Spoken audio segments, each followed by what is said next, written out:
Boy, oh boy, are we in for a ride.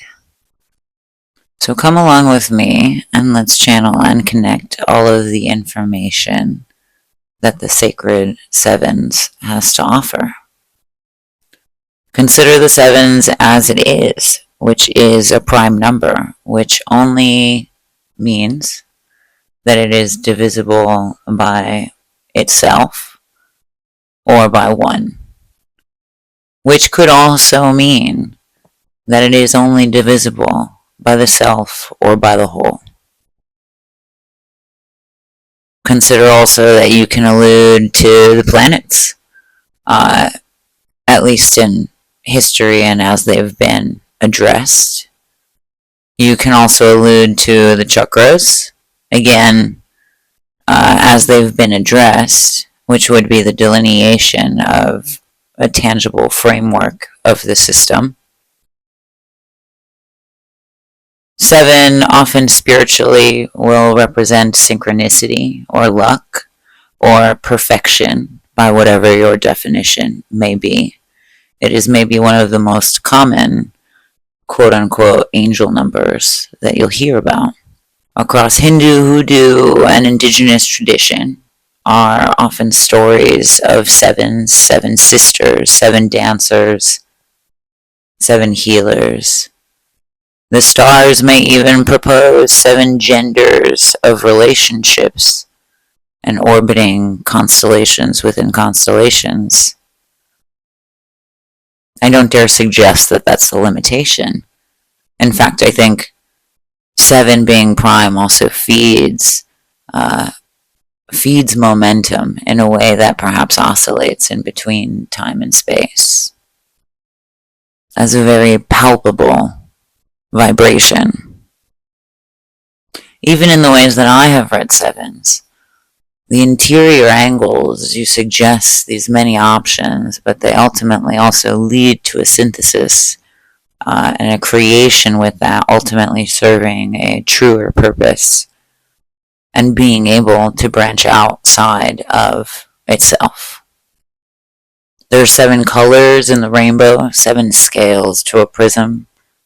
I think it does also beckon a deeper understanding and is both alignment and illumination in the 7-pointed star, and in the way that the 7 feeds the cycles that proceed. It is also very much how we are able to move in and out of reality, or conjure and create. If you find yourself distracted without a visual, consider the cover image to this collection. If you find yourself distracted without a visual, consider also a mirror. Perhaps the thing you ought to be gazing into is yourself. If time is something that you feel too taut or tied to, then perhaps rather than time yourself, anytime you do engage with practices like this, light a candle, a tea light, a simple tea light, especially from the dollar store, is going to be a very useful starting point. Birthday candles even, so that the expectation of time ceases, but that the moment is filled with intention and with energy.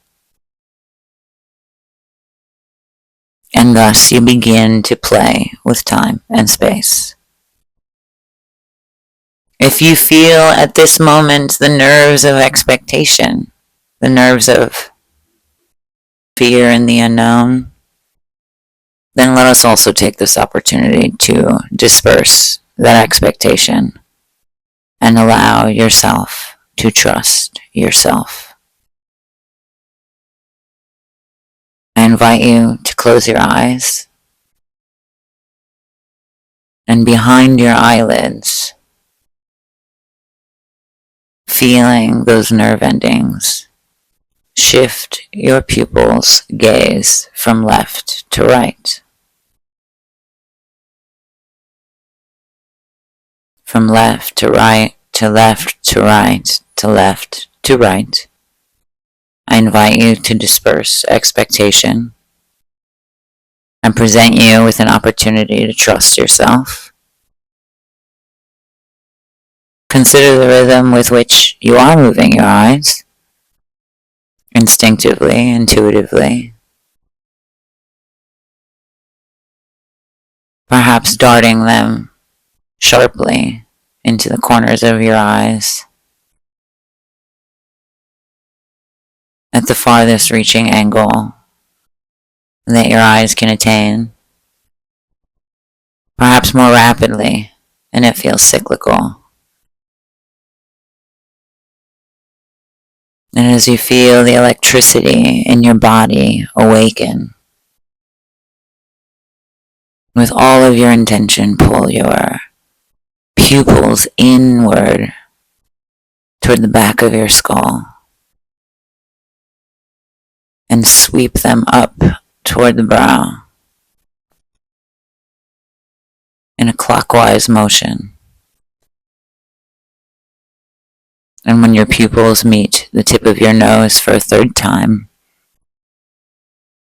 you open your eyes and feel your energy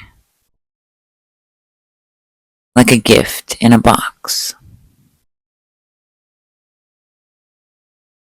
It is the blessing of lifetimes of memory. And now we find ourselves here. The nerves dispersed, but electrified with excitement at this opportunity to really trust yourself. I'll see you on the other side.